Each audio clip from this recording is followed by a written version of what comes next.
بسم اللہ الرحمن الرحیم۔ باب نمبر 7، ہجرت کا دوسرا سال۔ سن 1 ہجری کی طرح 2 ہجری میں بھی بہت سے اہم واقعات وقوع پذیر ہوئے، جن میں سے چند بڑے بڑے واقعات یہ ہیں۔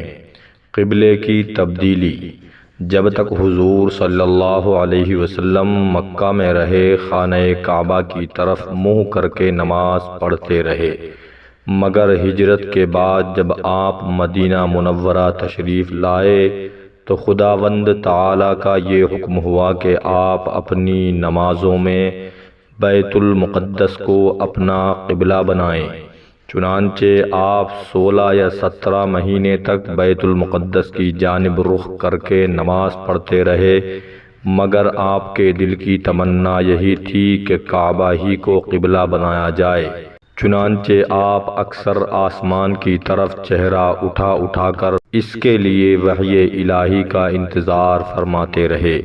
یہاں تک کہ ایک دن اللہ تعالیٰ نے اپنے حبیب صلی اللہ علیہ وسلم کی قلبی آرزو پوری فرمانے کے لیے قرآن کی یہ آیت نازل فرما دی کہ قَدْ نَرَىٰ تَقَلُّبَ وَجْهِكَ فِي السَّمَاءِ فَلَنُوَلِّيَنَّكَ قِبْلَةً تَرْضَاهَا فَوَلِّ وَجْهَكَ شَطْرَ الْمَسْجِدِ الْحَرَامِ۔ ترجمہ: ہم دیکھ رہے ہیں بار بار آپ کا آسمان کی طرف منہ کرنا، تو ضرور ہم آپ کو پھیر دیں گے اس قبلے کی طرف جس میں آپ کی خوشی ہے، تو ابھی آپ پھیر دیجئے اپنا چہرہ مسجد حرام کی طرف۔ چنانچہ حضور اقدس صلی اللہ علیہ وسلم قبلہ بنی سلمہ کی مسجد میں نماز ظہر پڑھا رہے تھے کہ حالت نماز ہی میں وحی نازل ہوئی، اور نماز ہی میں آپ نے بیت المقدس سے مڑ کر خانہ کعبہ کی طرف اپنا چہرہ کر لیا، اور تمام مقتدیوں نے بھی آپ کی پیروی کی۔ اس مسجد کو جہاں یہ واقعہ پیش آیا مسجد القبلتین کہتے ہیں، اور آج بھی یہ تاریخی مسجد زیارت گاہ خواص و عام ہے،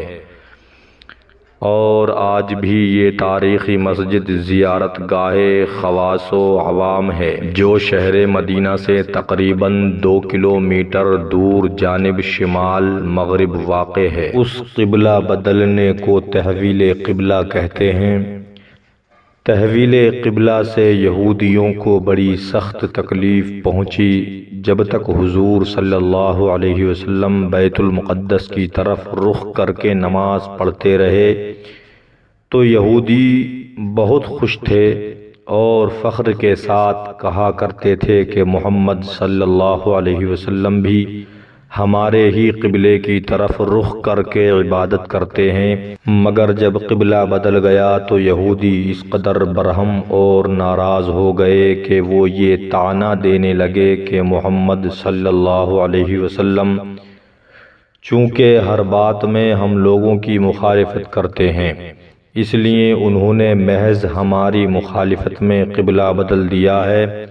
اسی طرح منافقین کا گروہ بھی طرح طرح کی نکتہ چینی اور قسم قسم کے اعتراضات کرنے لگا، تو ان دونوں گروہوں کی زبان بندی اور دہن دوزی کے لیے خداوند عالم نے یہ آیتیں نازل فرمائیں کہ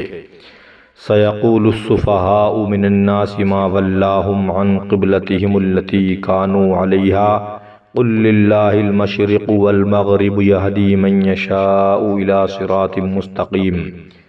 ترجمہ: اب کہیں گے بے وقوف لوگوں میں سے کس نے پھیر دیا مسلمانوں کو ان کے قبلے سے جس پر وہ تھے؟ آپ کہہ دیجئے کہ پورب پچھم سب اللہ ہی کا ہے، وہ جسے چاہے سیدھی راہ چلاتا ہے۔ وَمَا جَعَلْنَا الْقِبْلَةَ الَّتِي كُنْتَ عَلَيْهَا إِلَّا لِنَعْلَمَ مَن يَتَّبِعُ الرَّسُولَ مِمَّن يَنقَلِبُ عَلَىٰ عَقِبَيْهِ وَإِن كَانَتْ لَكَبِيرَةً إِلَّا عَلَى الَّذِينَ هَدَى اللَّهُ۔ ترجمہ: اور اے محبوب صلی اللہ علیہ وسلم، آپ پہلے جس قبلے پر تھے ہم نے وہ اسی لیے مقرر کیا تھا کہ دیکھیں کون رسول کی پیروی کرتا ہے اور کون الٹے پاؤں پھر جاتا ہے، اور بلا شبہ یہ بڑی بھاری بات تھی،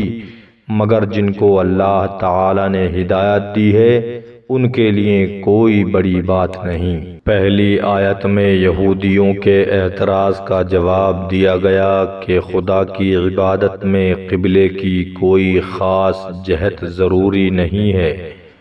اس کی عبادت کے لیے پورب، پچھم، اتر، دکن سب جہتیں برابر ہیں،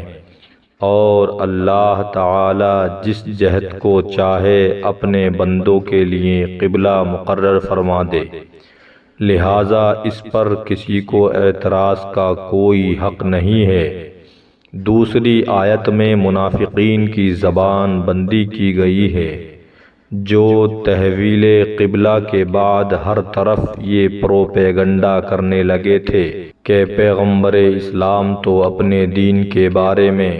خود ہی متردد ہیں، کبھی بیت المقدس کو قبلہ مانتے ہیں، کبھی کہتے ہیں کہ کعبہ قبلہ ہے۔ آیت میں تحویل قبلہ کی حکمت بتا دی گئی کہ منافقین جو محض نمائشی مسلمان بن کر نمازیں پڑھا کرتے تھے، وہ قبلے کے بدلتے ہی بدل گئے اور اسلام سے منحرف ہو گئے۔ اس طرح ظاہر ہو گیا کہ کون صادق الایمان ہے اور کون منافق، اور کون رسول اللہ صلی اللہ علیہ وسلم کی پیروی کرنے والا ہے اور کون دین سے پھر جانے والا ہے۔